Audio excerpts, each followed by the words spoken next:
পেয়ারা নবীজি সাল্লাল্লাহু আলাইহি ওয়াসাল্লামের শান ও মান অনেক উঁচু। আল্লাহ সুবহানাহু ওয়া তাআলা পেয়ারা নবীজির শান ও মানকে উঁচু করেছেন। ওয়া রাফা'না লাকা যিকরাক। তো আমি হচ্ছি আমি সবাই তো আমরা সৃষ্টি।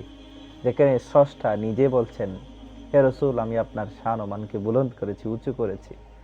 তাহলে আমাদের এই অপবিত্র জবান দিয়ে আর কতটুকু বা সম্মান, তাজিম বের হবে? আমাদের এই অল্প সীমিত মেধা দিয়ে আর কতটুকু বা সেরকম শান-মান বের হবে? যেখানে আল্লাহ সুবহানাহু ওয়া তাআলা বলছেন, হে রাসূল আমি আপনার শান-মানকে বুলন্দ করেছি। 2 টাকার মৌলবি, 3 টাকার মৌলবি যারা 2 টাকায় বিক্রি হয়ে পেয়ারা নবীজির শান-মানকে ছোট করতে চায়, নাউযুবিল্লাহ। তারা বলতে চায় পেয়ারা নবীজি আমাদের মতো, নাউযুবিল্লাহ। অথচ পেয়ারা নবীজির কালেমা আমাদের কালেমা এক নয়। আমাদের কালিমা হচ্ছে লা ইলাহা ইল্লাল্লাহু মুহাম্মাদুর রাসূলুল্লাহ সাল্লাল্লাহু তাআলা আলাইহি ওয়াসাল্লাম। আর আমাদের পেয়ারা নবীজির কালিমা ছিল লা ইলাহা ইল্লাল্লাহু আনা রাসূলুল্লাহ। কেউ যদি এই পেয়ারা নবীজির এই কালিমা পাঠ করে, সাথে সাথে সে কাফের হয়ে যাবে। দেখেন আমাদের কালিমা আর পেয়ারা নবীজি সাল্লাল্লাহু আলাইহি ওয়াসাল্লামের কালিমা এক নয়।